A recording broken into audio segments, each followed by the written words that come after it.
5.4 Résolution algébrique d'inéquation du second degré à une variable. Donc, on va préciser déjà en partant, quand on parle du second degré, ça veut dire quoi? C'est la même chose que lorsqu'on dit degré 2.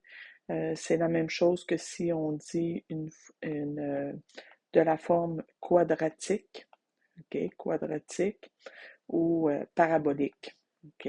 Donc, tout ça, c'est des synonymes qu'il faut être en mesure de comprendre. Puis, dans notre tête, là, il faut qu'on voit que à quelque part, là, on a quelque chose avec une parabole comme ça ici, à quelque part dans notre plan cartésien.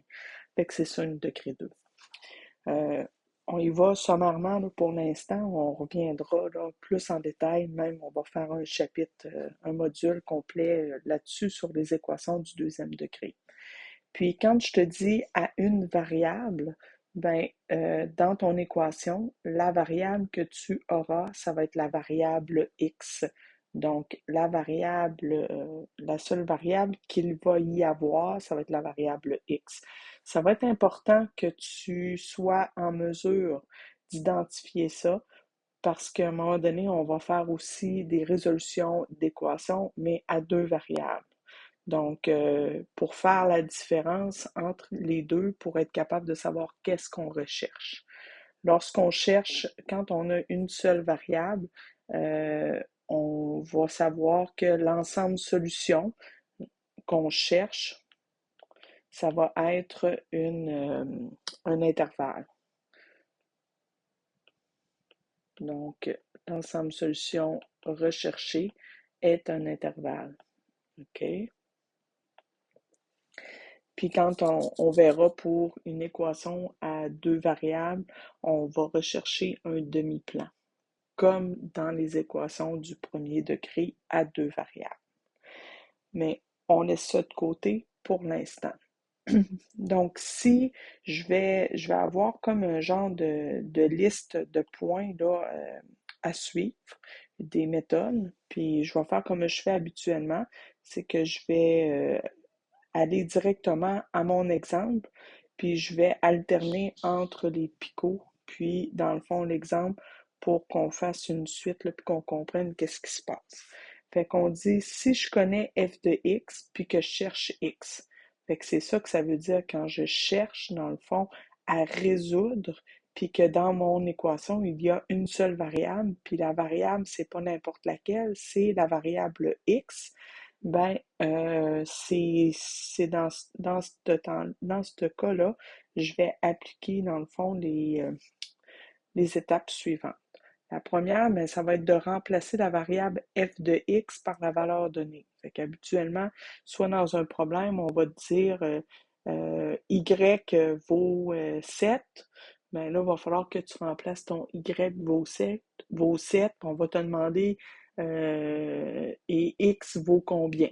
Donc, on va en faire un comme ça, mais là, dans le premier exemple, si je regarde, on me dit détermine l'ensemble solution de l'inéquation suivante, et si je regarde mon inéquation, je n'ai pas de variable y dans cette inéquation-là.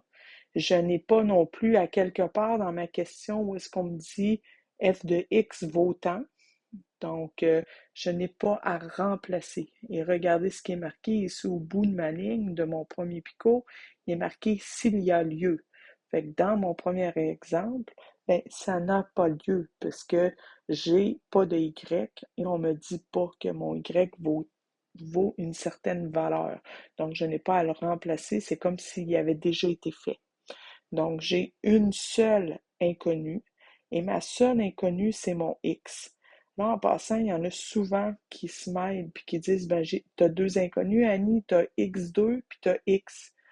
Mais les inconnues, ce sont les variables, ce sont les lettres.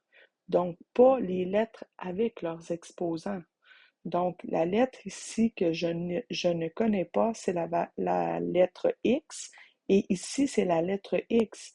Ici, la lettre X est exposant 2, mais ça reste la même valeur. Donc, j'ai une seule inconnue. OK? C'est juste pour clarifier que dans ce que tu vois ici dans l'inéquation, tu as une seule inconnue. Bon, là, le premier picot, c'est réglé, c'est fait. Fait que là, on s'en va au deuxième. Notre deuxième, on nous dit mets l'inéquation égale à 0.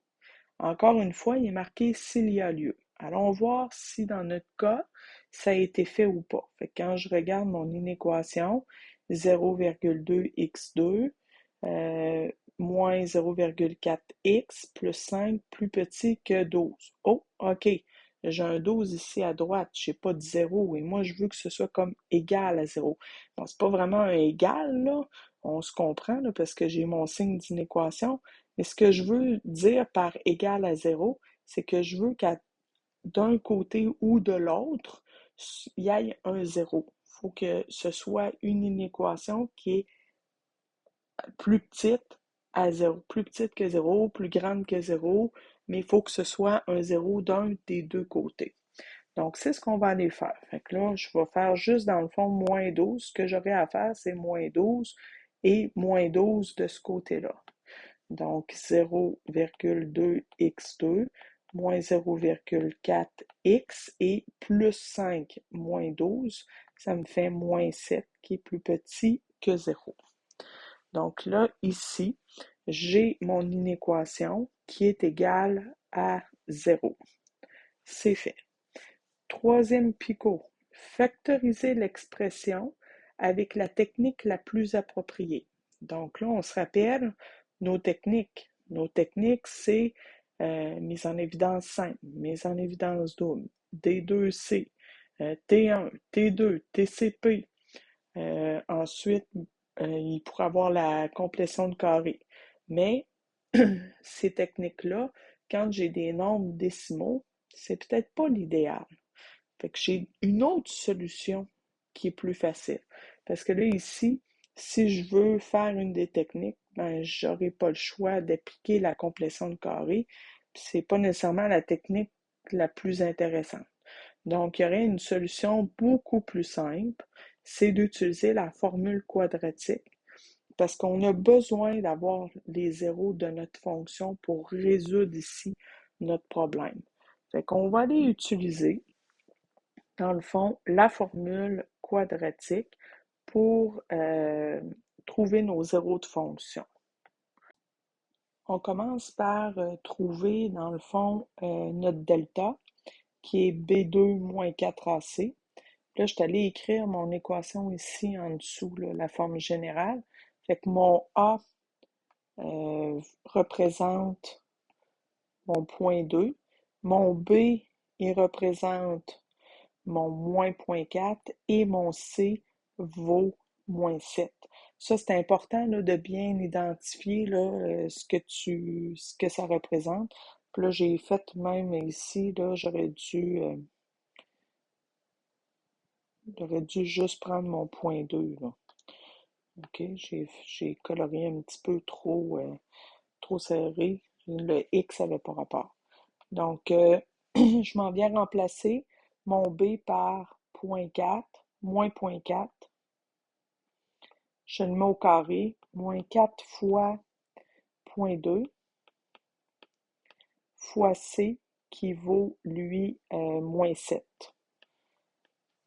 Je fais mon calcul de mon premier, moins 0,4 au carré, ça me donne 0,16. Et là, si vous arrivez à moins 0,16, vous êtes en erreur parce que vous n'avez pas mis vos parenthèses. Parce que là, ce qui est au carré, c'est moins 0,4. Donc, c'est moins 0,4 fois moins 0,4. Donc, c'est bien important d'avoir les deux, là. OK? Donc, on les multiplie ensemble et ça donne quelque chose de positif. Ensuite, moins 4, il faut que je fasse moins 4 fois moins 2, fois 0,2, excusez, et fois aussi moins 7, ce qui me donne plus 5,6. Ça, je vous encourage à l'épitonner pour vous assurer que vous arrivez. Pour voir, souvent, c'est votre calculatrice. Il faut que vous sachiez comment votre calculatrice fonctionne. Fait que c'est la meilleure solution, c'est de pratiquer ceux que j'ai faits, que je sais que la réponse, elle est bonne, puis toi, ça te permet de faire une validation si tu sais comment ta calculatrice fonctionne. Fait que mon delta arrive à 5,76. Par la suite, on va aller faire l'autre petit bout là, de formule qui me qui dit la chose suivante, que mon x est moins b plus ou moins la racine carrée de mon delta que je viens de calculer, divisé par 2a. Donc ici, moins, parenthèse, mon b vaut moins 0,4, plus ou moins la racine carrée de 5,76, divisé par 2 fois 0,2. Donc, mon x est égal à 0,4 plus ou moins 2,4 sur 0,4. Et là, je m'en viens faire mes deux possibilités. Donc, mon premier zéro de fonction devrait être 0,4 plus 2,4 sur 0,4 qui me donne 7. Et j'ai un deuxième zéro de fonction qui lui est 0,4 moins 2,4 divisé par 0,4, c'est-à-dire moins 5. Fait que voici les deux zéros de ma fonction. Je te rappelle que tu aurais pu, dès le moment où est-ce que tu as calculé ton delta, savoir qu'il existait deux zéros de fonction. Ton delta est plus grand que 0, donc si tu te rappelles, lorsque le delta est plus grand que 0, alors il existe deux zéros de fonction. Tandis que si mon delta avait été égal à 0, il y en aurait eu un seul. Puis si mon delta avait été inférieur à 0, ça veut dire qu'il n'y aurait pas eu de zéro de fonction. Donc, ça veut dire que la parabole ne touche pas à l'axe des x. Là, présentement, ma parabole, elle touche à l'axe des x à deux endroits. C'est ça que ça veut dire. Fait que là, on va aller revoir nos étapes. Donc, nos étapes, on est rendu ici. Celle-là, c'est fait. On nous dit mettre sur une droite numérique les deux solutions, donc les deux zéros de la fonction. Fait que là, je vais aller marquer 3, 2, c'est-à-dire croquis. OK? C'est vraiment un croquis là, que je veux que tu fasses. Je veux rien de précis. Puis mon croquis, ben, il se trouve à être sur une droite numérique. Puis la droite numérique, ben, je place mes deux nombres que je viens de trouver, c'est-à-dire moins 5 et 7. Je les place dans l'ordre croissant. Donc, c'est pour ça que j'ai mis mon moins 5 en premier. Puis, je m'en viens voir la valeur de mon A. Fait que mon A ici, ben, j'aurais pu le regarder ici, là. Mon A, il est plus grand que 0. Ça sous-entend que tu te rappelles que ta parabole est tournée vers le haut. Donc, elle sourit. OK? Donc, ma parabole est tournée vers le haut. Là, j'arrive là. Ensuite, je m'en viens voir mes signes. Mon signe, c'est-à-dire. Je m'en viens voir le signe je pourrais le faire en rouge à la place, le signe ici qui est plus petit.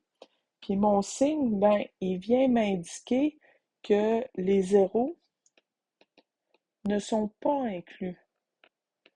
Donc, ils ne sont pas inclus dans ma solution.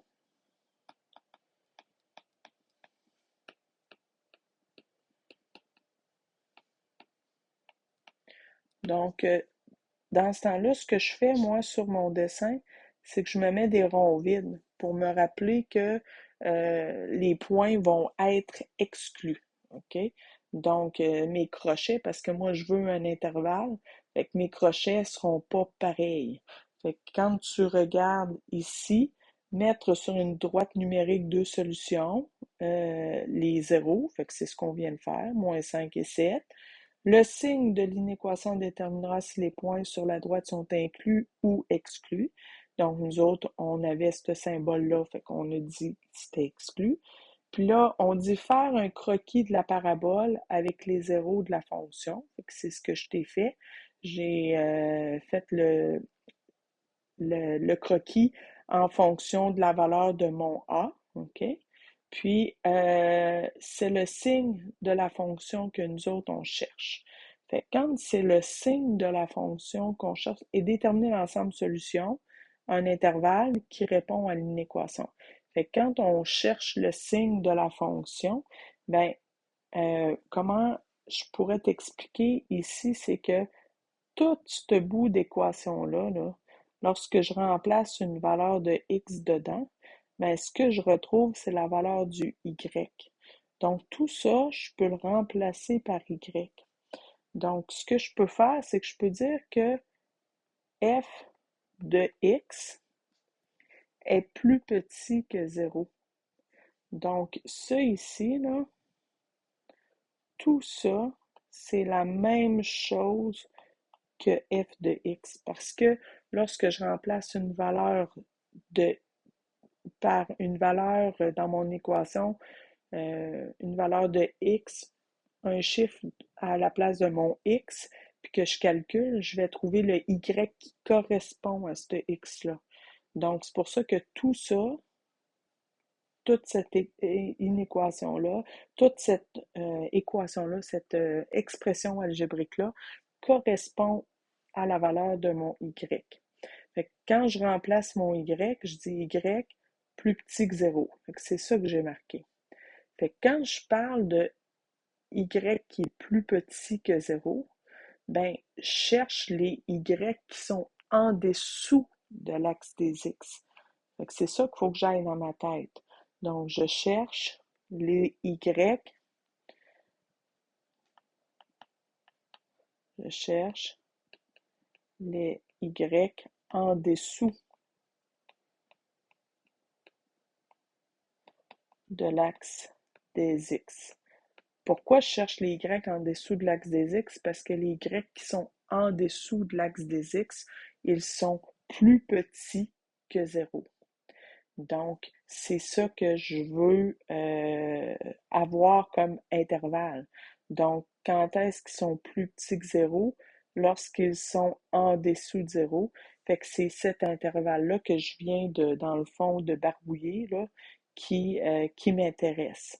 Donc, ce que je vais écrire, c'est que y est plus petit que 0 pour x qui appartient, avec le petit e bizarre, là, ça veut dire appartient à l'intervalle moins 5 exclu jusqu'à 7 exclu.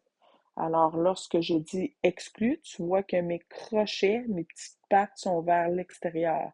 Si je les mets vers le nombre, dans ce temps-là, ça veut dire qu'il est inclus. Fait que si je les ai mis les petites pattes vers l'extérieur, donc pas en direction du nombre, fait que lui aussi, le 7, il est exclu. Donc, on vient de trouver l'ensemble solution qui résout, dans le fond, cette inéquation-là. Faisons l'exemple 2 maintenant. Donc, ici, ce qu'on nous demande, c'est si f de x est égal à 0, détermine l'ensemble solution de l'inéquation suivante. Donc, présentement, ce qu'on nous demande, c'est de remplacer la valeur de notre y par 0. On va aller remplacer notre y par 0.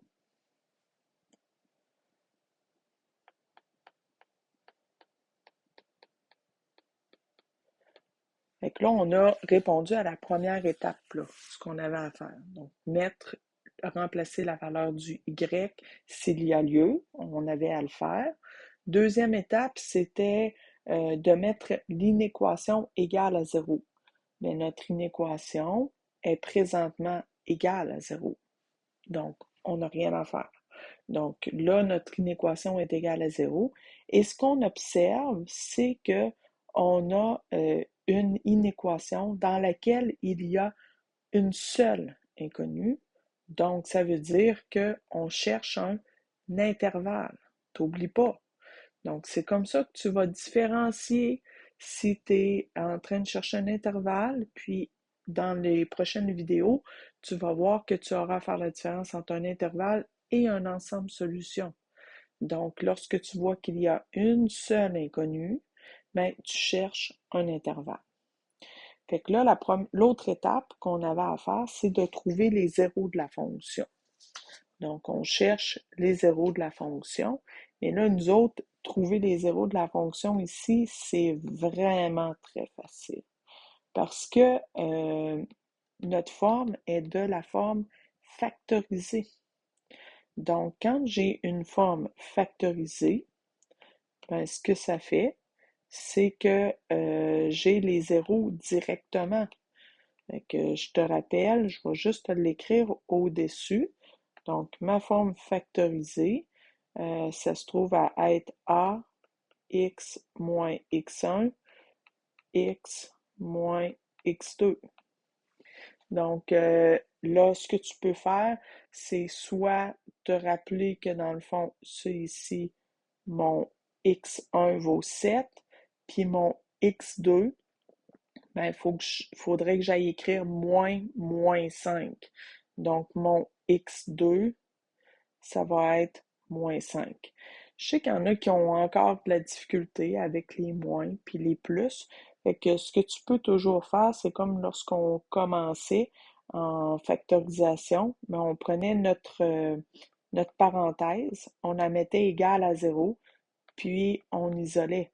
Donc, on va faire plus 7. Et c'est vrai que mon x1 est égal à 7. Puis si je fais la même chose avec mon autre parenthèse qui est x plus 5, que je la mets égale à 0 et que j'isole, je vais faire moins 5, alors mon x2 vaut moins 5. Donc, je viens de trouver les deux zéros de ma fonction. Ensuite, la dernière étape qu'on a à faire, la deuxième et dernière étape, c'est de faire notre croquis. Donc, quand je fais mon croquis, je me fais une droite numérique sur laquelle je viens placer mes deux points, mes deux zéros de fonction. Fait que j'ai moins 5 et j'ai mon 7. Je les place toujours en ordre croissant. Donc, là, ce qui me reste à faire, c'est de dessiner la parabole. Puis pour dessiner la parabole, je dois aller voir la valeur de mon A. Mon A, puisque j'ai une forme ici qui est factorisée, mon A, c'est la première valeur du départ. Donc, la première valeur du départ, c'est moins 3. Donc, je suis en train de comprendre que mon A est plus petit que 0. Donc, ce qui veut dire que ma parabole sera tournée vers le bas. Donc, je m'en viens faire ma parabole. Je la tourne vers le bas comme ça ici. On set ici. Puis, par la suite, là, il me reste une dernière chose à valider. C'est, dans le fond, le signe de ma fonction. Fait que le signe de ma fonction, c'est plus petit. Fait que quand j'ai mon signe de la fonction qui est plus petit, je te rappelle que ça veut dire que les zéros ne sont pas inclus. Les zéros pas inclus. Donc, s'ils ne sont pas inclus, je vais aller mettre des ronds vides. Ça, c'est pour moi, c'est pour me rappeler aussi, puis c'est pour communiquer aussi à ceux à qui on transmet l'information. J'ai compris que les points qui sont là ne seront pas inclus dans l'ensemble solution. Et là, il me reste à déterminer c'est quoi que je veux avoir. Est-ce que je veux connaître, dans le fond, les valeurs de y qui sont au-dessus de l'axe des x ou ceux qui sont en dessous de l'axe des x.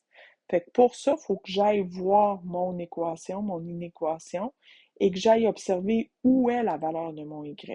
Fait que je te rappelle que du côté de l'expression algébrique, si tu remplaces ton x par une certaine valeur, ce que tu vas retrouver, c'est la valeur de ton y. Donc, c'est pour ça que je peux remplacer, dans le fond, toute l'expression qui est ici, là, en vert, là, je vais pouvoir la remplacer par f de x. Donc, f de x qui est plus petit que 0. Là, c'est comme bizarre à l'envers. Fait que, tu sais, nous autres, on va se l'écrire comme du monde, là. On va écrire f de x. Fais attention quand tu changes parce que, regarde, le pointu est vers le f. Donc, il faut que tu le changes de côté. F de x est plus petit que 0. Fait que si je cherche la valeur de y quand elle est plus petite que 0, bien, je cherche tout ce qui est en dessous de l'axe des x. OK? Donc, quand c'est plus petit que 0, les y qui sont plus petits bien, sont en dessous de l'axe des x. Alors, ce que je vais avoir comme solution, comme intervalle, ben, je vais dire que les y qui sont plus petits que 0, les y qui sont plus petits que 0 pour quel x? Mais pour les x qui sont de moins l'infini. Moins l'infini, hein, c'est toujours exclu. Jusqu'à moins 5 exclu. Et là, puisque j'ai, là, je te rappelle le gamme ici, là, fait que je m'en viens ici, je lis en x, je m'en viens jusqu'où? Mais je m'en viens jusqu'à l'infini, de moins l'infini jusqu'à moins 5. Et là, je saute et je repars à 7 jusqu'à plus l'infini. Donc, dans ce temps-là, quand on fait comme un saut, ben, il faut marquer union de 7 exclus jusqu'à plus l'infini exclu aussi.